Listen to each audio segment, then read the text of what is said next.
you have three main businesses, MMP, there's blockchain, and there's DMP.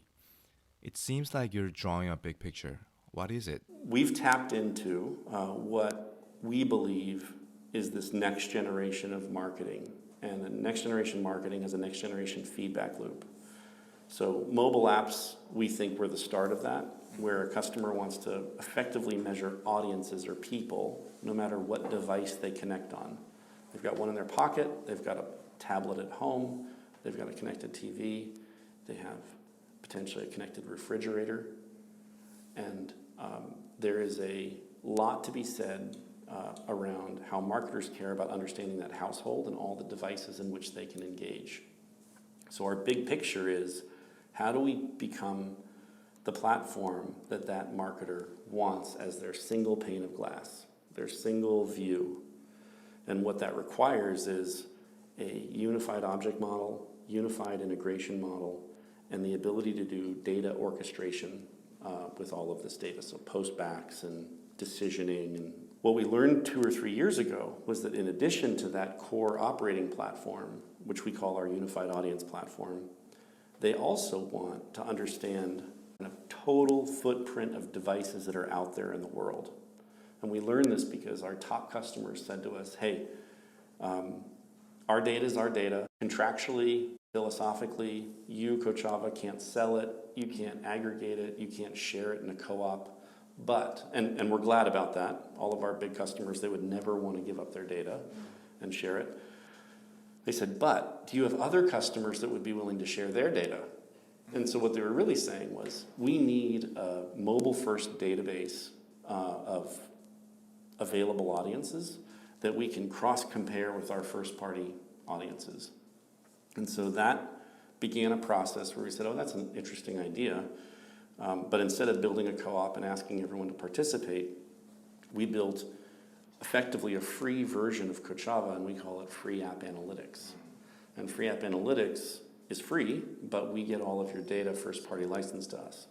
And it's privacy safe and consent driven, and it's focused on all the things that make that legal and appropriate. But the point is, the data is not coming from our enterprise customers, it's coming from long-tail customers that don't value their data. So your question about what is the big picture and where are you going with this? So everything about the unified audience platform, key for the next generation marketer, and direct-to-consumer, all that whole audience. A system that is a mobile-first data management framework that combines third-party with first-party, critical. And what you're referring to with our blockchain technology, which we call Exchange, that's really like a next-generation way to have pipes to buy and sell the media. So we think of ourselves as like a referee in a soccer game or a football game. And if we're the referee, we can't participate in the game. We can't buy and sell media. Anyone who's doing measurement that starts to do buying is biased, right? Yeah. But what we do think is that across the ecosystem, there are thousands and thousands of companies with thousands of data systems, and data is having to be syndicated to all these places without privacy controls, without controls on access, inconsistent numbering, and discrepancies between systems. And so our vision was, what if there was a next generation ledger that anyone who is cryptographically signed into that insertion order, they are using a shared data set of that ledger so that they're all on the same page. And then what if on top of that you had a whole workflow for measurement,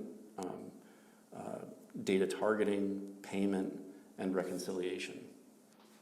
So the Exchange project is really a open, free, we're not charging anything for that system when it gets released, mechanism for pipes to glue the ecosystem together. You're trying to glue what part of the business to what part? Yeah, good question. Exchange is really about allowing publishers or ad networks to self-describe and expose their inventory onto a system against which advertisers can buy that inventory with no middleman. Okay. The more middlemen that are in an equation, the more expense of the ad tax, the ad tech tax that you're having to apply. If we built this system and we tried to license it to everyone, it wouldn't be adopted. But if we build the system and have it open sourced, it will be adopted because there's no downside. And so what we're really gluing is buyers and sellers of ads together in a way where we're not biased and we can remain the referee. Then how do you make money? Good question. Yes. So the way we make money is in being a measurement provider just like we are today. And our thesis is today, people are buying and selling media without blockchain. And moving forward, we think they're going to increasingly buy and sell media on blockchain. And they're going to still need a measurement provider. And they're going to still need an audience targeting mechanism. They're going to still need these facilities. But if we build the operating platform for that to happen, it can be consistent. If your vision comes true, then companies like Vungle, AppLovin will go away. I think there's a lot of people that think that as well. I don't think so. I think the reason is Vungle and AppLovin become effectively available inventory into that system that's certified. The problem with the ad tech ecosystem is the opacity in the supply chain. And if you buy enough media on AppLovin, you actually can see what the site IDs link to in terms of the real publishers, right?